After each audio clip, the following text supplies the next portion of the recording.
Cinemassacre's Monster Madness Godzillathon. Honestly, I shouldn't even be giving this movie a review. It has no purpose on our Godzillathon because it's not a real Godzilla movie. But because it bears the name, I feel as if I have to address it. To date, this is the only Godzilla movie made outside of Japan, and it turned out to be a big mistake. Let's rewind back to 1993. Jurassic Park hit the scene, pushed the boundaries of special effects, and made dinosaurs awesome again. I remember reading a newspaper article at the time that TriStar acquired the rights from Toho to produce an American remake of Godzilla.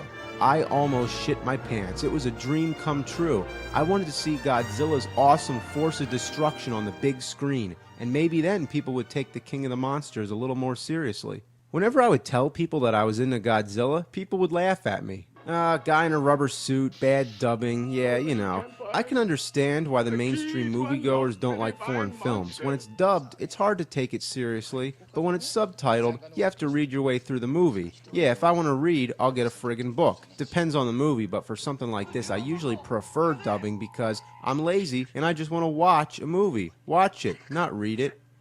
So, with that said, I had high hopes that the American Godzilla would overcome all those problems and gain wider recognition for one of the greatest monsters of all time.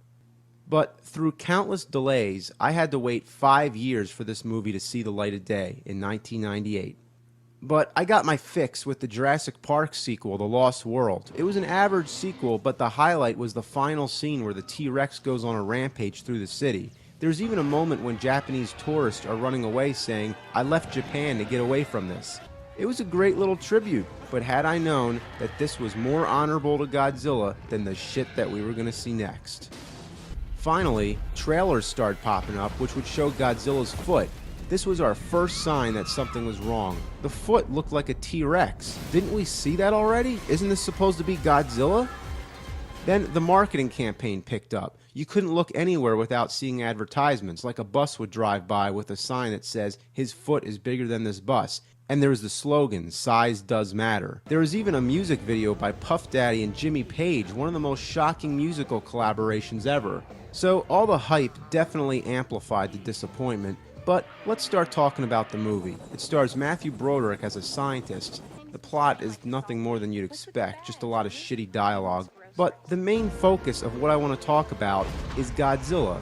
Just look at him. It looks nothing like Godzilla, and I expected him to look different. I wanted him to look different. I'm all for updating the image of a classic monster and making him more realistic and kick-ass for today's standards. I knew it was going to be all CGI and no guy in a rubber suit. I expected that. But what we got was something that didn't even fit the requirements. None of Godzilla's trademark characteristics were incorporated. Does he breathe fire? No, not really. There's a couple moments when he sort of blows on cars and they explode. But it's not like the fire's really coming from his mouth. I don't know. And if size matters, why is he so much smaller and weaker than the real Godzilla? They actually kill him with missiles. Yeah, they shoot him down. That's it.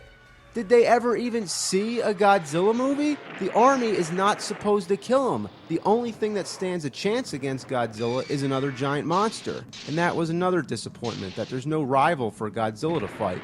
Long before the film's release, I read an early script in which he fights a monster called the Griffin. Why they scrapped that, I have no idea. I even heard that it was originally supposed to be King Ghidorah. That would have been awesome if they did it right. There's also some weird thing about Godzilla laying eggs, which hatch into velociraptors. Yeah, seriously, it's just like the raptors from Jurassic Park. Clearly, this movie owed more to Jurassic Park than it did to Godzilla. There's also one egg left at the end, setting it up for a sequel that never happened, although there was an animated series which continued the story. It's funny to note that the mayor in New York City in the movie is named Ebert and his top advisor is Gene, an obvious nod to the critics Gene Siskel and Roger Ebert. Their basic consensus was, yeah, that's cool, but the movie still sucks. Now, listen, I'm not trying to jump on the bandwagon and hate on this movie like everyone else. I'm just putting the whole thing in retrospect. I was a big Godzilla fan, I was young, and I was disappointed. But it's been 10 years, and I've gotten over it. I've given the movie a second watch, and for what it is, it's not bad. I mean, it's not high-class entertainment. It's a monster movie. It's popcorn entertainment. I feel as if the same problem occurred with Independence Day. It was an entertaining movie, but a lot of people hated it, and I don't understand what they were expecting. It's about aliens that come down and blow shit up. That's it. If you wanted something more, like the meaning of life, you're not going to get it. But the problem with this movie is that they called it Godzilla.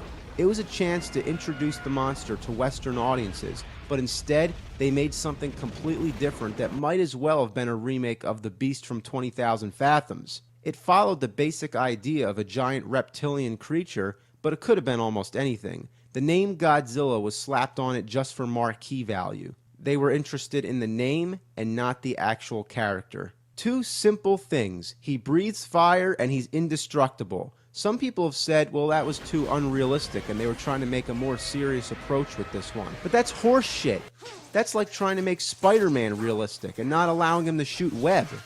It doesn't matter if it's realistic or not, that's a time-honored trademark of the character. Spider-Man shoots web, Godzilla shoots fire. This is not Godzilla. In fact, Toho officially renamed the monster Zilla. They even make a reference to it in the movie Godzilla, Mothra, and King Ghidorah Giant Monsters All Out Attack. Early in the film, when they're discussing the history of Godzilla, they mention that in 1998 a monster attacked New York City. The Americans think it was Godzilla, but it really wasn't.